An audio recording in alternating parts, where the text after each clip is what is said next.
In this video, I'm going to talk to you about the Camp Kitchen Spice Kit that I'm creating, what herbs and spices I'm prioritizing, and how I'm hopefully going to extend my shelf life and freshness out on the trail. A bad day.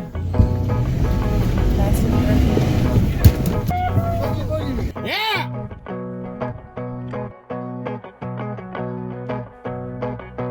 My name's Drew, and this is Evergreen Overland. On this channel, we do reviews on camping and overland gear, showcase 4x4 vehicle modifications, explore the back roads around the Pacific Northwest, and focus on honing our outdoor cooking techniques. With the truck bed organizer that I've been building, I've kind of been going through all of my systems and redesigning how I want them all to be laid out. One of the main systems involved in that is going to be the cook system. That's everything from how I'm cooking my food, how I'm storing my food, how I'm dealing with garbage, all that kind of stuff. I wanted to start tackling some of those, and one of the first places I wanted to start was actually going to be in my pantry, but more specifically, the spice kit that I have in my pantry. My Camp Kitchen Spice Kit the past couple of years has been relegated to a bag tumbling around inside the big box of all my camping, cooking equipment, and all that kind of stuff. And I just wanted to really narrow in and be organized going forward so that my cooking experience is much more streamlined and efficient and just that much more enjoyable. I knew that I wanted to have all of my herbs and spices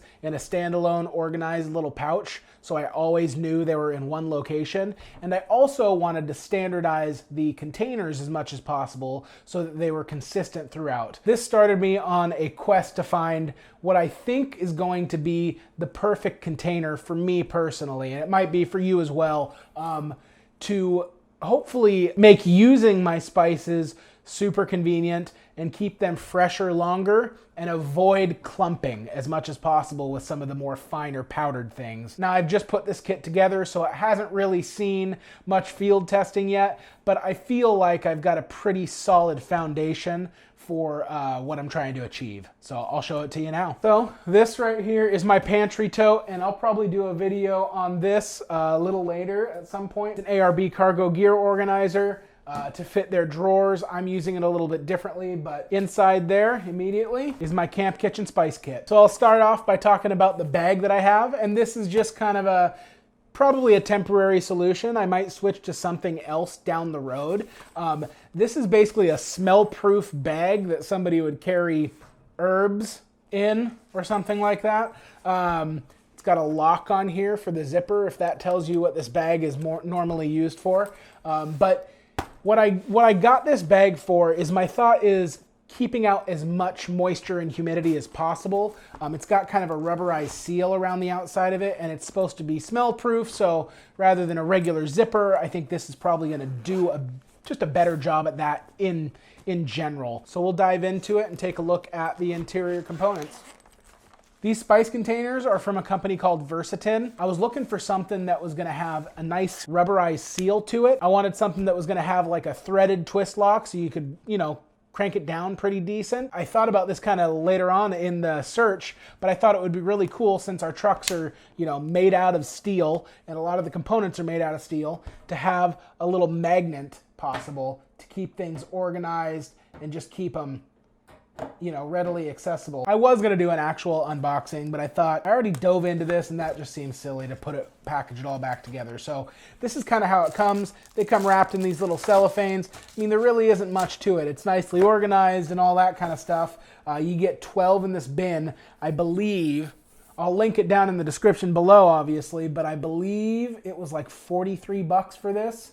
And the price fluctuates a little bit online. I'm super happy I found these. They're a cool product, and they're really simple. There's not much to them. Pretty straightforward. They're stackable, all that kind of stuff. Like I said, the magnet's super cool. They're all aluminum construction, and they've just got a little viewing window here. So if you wanted to put your spice label on the front here, you could do that. You can kind of look in and see them. This viewing window is it's got a UV protective coating to it. So if it's, that's one of the things that can actually kill the freshness of your spices really quickly is UV light and all that. On the inside here, you got a pretty good rubber seal. It's rubber. It's a hard plastic kind of a thing. More than it is a rubber, but you got that seal with your threads on the seal as well.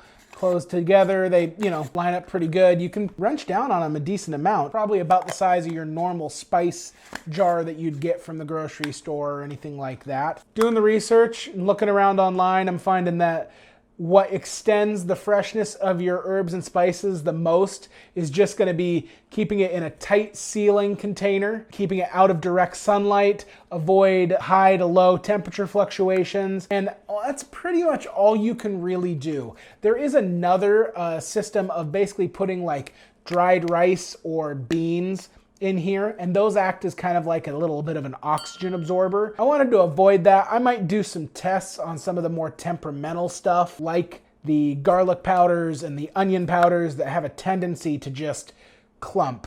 I mean, my downstairs here, just my regular cooking spices, onion powder will turn into a solid rock within like a month and a half. The fact that these are a 4-ounce container that's gonna hold a normal sized, grocery store little bottle of spices is what I was looking for. This is a kit for car camping and overlanding, and it's not a backpacking kit. And MSI, or maybe it's not MSI, maybe it's GSI, and REI, they sell all these little multi-packs of different salt shakers and spice tins, and that's great for, backpacking. I want something that I'm not gonna have to worry about replenishing or remembering to replenish every single time I come back from a trip. I'm super happy with these. I think they're gonna work out really, really well, but realistically, only trial and error and testing out in the field is gonna tell, so I'll have to report back on these. Now, I know you can get waterproof labels and all that kind of stuff, but I had a whole bunch of mailing labels laying around. I printed out my different spice labels on that and then just used a piece of plastic packing tape to kind of make them waterproof, so that when I open up this container, I can see that my Italian seasoning and my ginger and my salt and pepper right immediately what spice I'm looking for, and I can grab that out. Now, this bag has a little Velcro divider that you can pop in and out. I decided to leave it in. It has a nice little area here to house a couple of utensils. So I decided to get these double-sided portion scoops. This one has a 1/4 teaspoon and a 1/2 teaspoon measurement, one on either side. And this one has a full teaspoon and a tablespoon on the other side. Going to a strict system where I'm pinching out or scooping out my spices and keeping them away from the steaming food cooking as much as possible is going to go a long way, I'm hoping, in extending the longevity and just stopping the clumping of my spices. It drives me absolutely crazy. So that's gonna really help me do that. Next, on the inside here, you have just this little zippered area in the top of the lid. Ideally, there are a few more spices I would like to bring. This thing holds 8 of these tins. But for the spices that I'm gonna use a little bit more sporadically, I'm going to come up with some sort of system to keep them in this little container here. So this bag actually comes with some of these smell-proof herb bags that I used to put a few more spices in. And in each one of these, there is a bag of beef bouillon cubes, and the other one has chicken bouillon cubes. Like I said, some of those spices that I would like to have, but maybe I'm not gonna use, super heavily on the daily basis, in there in some sort of small container. If you've got any recommendations on some sort of container or some sort of system that you've used to hold maybe, I don't know, a teaspoon, maybe 2 teaspoons, and really be compact, definitely throw up a comment in the section below because I want to hear those. So speaking to the measuring scoops, what I like to do in my kits as much as possible is have some sort of quick reference guide as to what's in the kit, or maybe there might be a chart that would help you do something in the kit, whether it's figuring out different ratios for things or whatever that might be. In the front here, what I have, a little volume ratio calculator chart. Yeah, it's just a breakdown on, how many teaspoons you use per tablespoon and how many tablespoons per cup and all that kind of stuff. So it's got, dry volume metrics, liquid volume metrics that are pretty common, just quick reference stuff, so that you always have them if you have a problem remembering them. So I'm still fine tuning exactly what spices I'm going to keep in this long term, kind of what I've got out of the gate. Obviously, my salt and pepper. You gotta have salt and pepper. There's a lot of arguments to be made to bring oregano or standalone basil or whatever it is, but I really do feel like Italian seasoning is going to be a decent catch-all for a lot of that kind of stuff. That'll be a nice, versatile product product that you can use on multiple different things to kind of get some of those flavor profiles out of it. What I've decided to do is switch both my onion powder and my garlic powder out to granules, and they're basically the same thing as the powdered version, just as in a coarser grind. Hopefully that will help with the clumping that I have going on, and I'll report back at a later date to see how long these kind of hold up in the humidity and just staying outside in my camp kitchen. This isn't something I'm going to be bringing in multiple times a year. It's going to hopefully stay out there and stay fresh and good. Curry is a cool, unique spice, you know, very turmeric based, obviously. It might actually be all turmeric, I don't know, but something that works good, you know, not only in Indian cooking, but also in roasted vegetables with curry, and different things work really well, or are complemented well with curry. I'm gonna come up with a seasoning called Choco seasoning. Fajita seasoning, chili seasoning, taco seasoning, they're very similarly constructed, just one having more cumin or more chili powder or whatever it is than the other. I like to get creative and cook unique things out in the field, and yeah, I'll be cutting down on my versatility a little bit and maybe recreating some of the very similar flavor profiles by doing this, but I'm gonna do a catch-all seasoning that kind of is some sort of a middle ground. And I think the last one that I have to talk about in here is ginger, and this is a powder, so this will be a test to see if powder works in these containers, because I already went to granules for the garlic and the onion, but not sure if ginger is gonna get changed into one of the smaller little sporadically used spices, or if I'll keep it as a full package.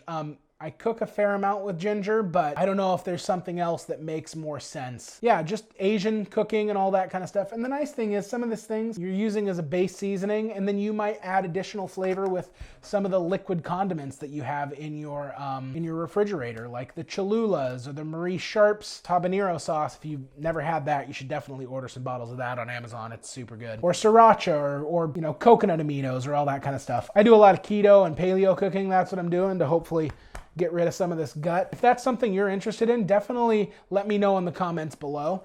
All right, well, that's what my spice kit looks like in its first rendition. And in my pantry, I'm gonna have, you know, all the cooking oils and all that kind of stuff as well. And we'll go through the pantry at some point once I have that more fully formed. Thanks for watching the video today. I really do appreciate it. I hope you guys took something useful or informative away that's gonna help you build your own kit. If you like the information, please consider giving me a subscribe or mashing that like button just to let me know I've done a good job. You can find links to all the products in the video down in the description section below. You can also throw comments up if you have different questions or you want to see more videos like this. I'd love your feedback there. Definitely let me know in the comments section also what your spice kit might consist of. You can also follow us over on Instagram at Evergreen Overland or on evergreenoverland.com. Thanks for watching.